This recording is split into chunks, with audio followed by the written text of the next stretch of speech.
melakukan edukasi kepada Mbak terkait diarenya, karena Mbak kan mengalami diare ya. Untuk pagi hari ini yang dirasakan apa Mbak? Masih gak enak badan, perutnya juga masih sakit sih. Oh ya, berarti masih sakit ya. Di sini saya akan melakukan edukasi kepada Mbak ya. Untuk diarenya kurang lebih waktunya 10 menit. Apakah Mbak bersedia? Bersedia. Baik. Di sini ada leaflet. Nah, leaflet ini untuk Mbak.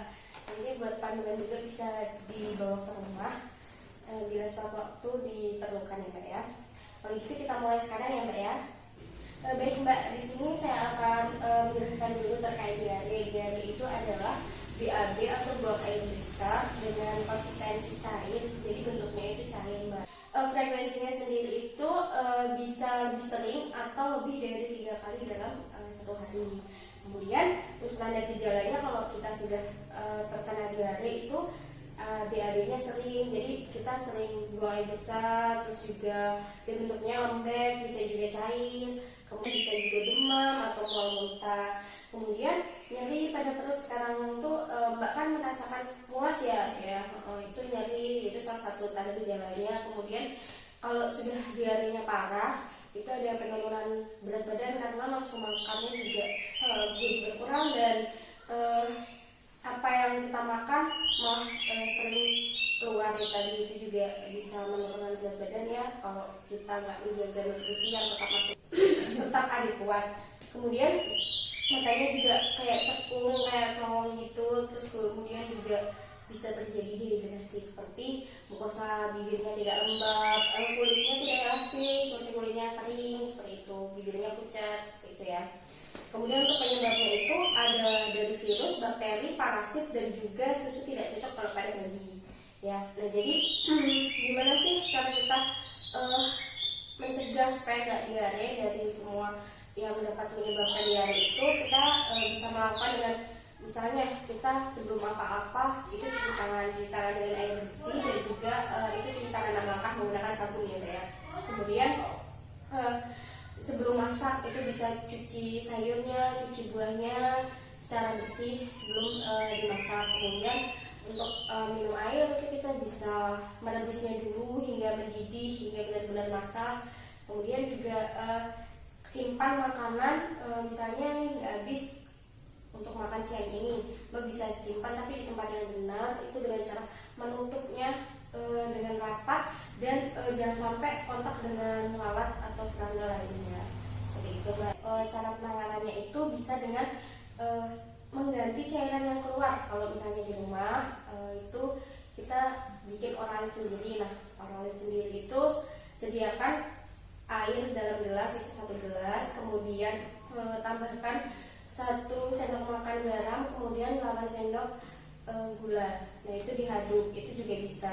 Kemudian kita tingkatkan intake makanan yang masuk, seperti makan minumnya itu harus sering ya, karena kan juga dibarengi dengan diarenya, supaya kebutuhan cairan dan nutrisinya tetap terpenuhi. Kemudian kalau misalnya di rumah sakit itu berarti ada seperti cairan intravena, jadi memasukkan cairan melalui infus, itu untuk mengganti cairan yang sudah hilang. Dan juga jangan lupa makan diet TKTP. TKTP itu tinggi kalori, tinggi protein. Nah, itu seperti susu, biji-bijian atau kacang-kacangan seperti kacang hijau. Nah, terus kemudian ada buah, ada sayur-sayuran, kemudian ada telur, kemudian ada juga menambahkan daging, itu juga lebih bagus. Seperti itu. Bagaimana Mbak? Apakah sudah paham? Paham. Ya, sudah paham ya. Nah, di sini saya ingin mengulas kembali apa yang saya jelaskan. Kalau seandainya Mbak memang sudah paham, saya sangat senang sekali. Semoga materi saya ini bermanfaat. Sebelumnya saya ingin mengulas terkait diarenya. Apa sih dari penjelasan saya? Apa sih dari penjelasan yang saya sudah paparkan tadi yang Mbak pahami terkait diare tersebut? Apa Mbak? Jadi menurut pemahaman saya, diare itu sering BAB lebih dari 3 kali dalam sehari, terus juga bentuknya cair. Nah, iya benar sekali. Terus kalau kita udah kena BAB, gejalanya itu seperti apa Mbak? BAB-nya jadi lebih sering Mbak, terus juga bisa demam, mual, perutnya juga nyeri.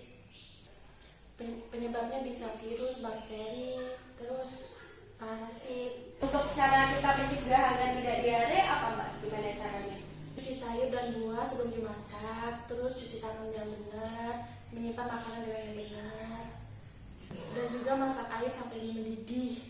Ya, kita harus selalu memperhatikan ya, misalnya selalu harus mendidih, harus mendidih matang sambil konsumsi ya. Kemudian kalau kita sudah kena diare tadi, penanganannya gimana Mbak? Dengan membuat olahan sendiri dengan cara 1 gelas air, 8 sendok gula, 1 sendok garam. Ya.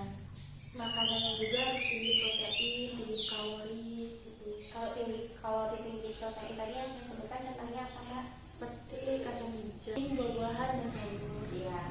Jangan lupa banyak juga minum air putih ya Mbak ya. Nah, untuk kalau di rumah sakit seperti sekarang ini ya Mbak ya, misalnya terapi intravena ya. Nah, kalau Mbak sekarang udah paham, saya ingin sedikit mengedukasi Mbak juga. Mbak kan suka banget makan lemak, makan pedas, itu juga dikurangi ya Mbak ya. Karena kalau kita sudah terkontaminasi dengan bakteri makan kita, ditambah Mbak lagi pedas, aduh itu diarenya akan semakin menjadi ya Mbak ya. Seperti itu. Jadi sebaiknya mengurangi makanan yang menyebabkan diare atau yang memperparah diarenya. Gitu ya Mbak ya. Saya rasa cukup ya Mbak, ini slide-nya buat Mbak, jadi panduan Mbak. Sewaktu ya sama-sama, sewaktu Mbak membutuhkan atau keluarga membutuhkan bisa dipelajari lagi. Kemudian terima kasih atas partisipasinya, bagus sekali ya Mbak ya. Mungkin ada yang ditanyakan Mbak? Tidak.